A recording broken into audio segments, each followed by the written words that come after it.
Rights, magandang hapon. Alam nyo ba, sa nangyari ngayon, isa lang ang pinanggigilan ko talaga. Yung nangyari sa Caloocan, TNBS, sinaksak, patay. No?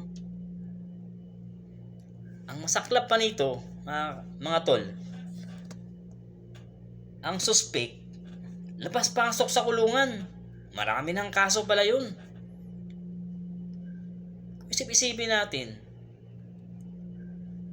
paano siya nakakalabas, pasok sa kulungan kung walang sinasandalan? No? At masakla pa ang namumuhay ng patas. Pinatay. No? Nung araw, pag nakapatay ang addict, andyan si Mr. Rights. Ngayon, addict ang nakapatay, wala si Mr. Rights. Grabe.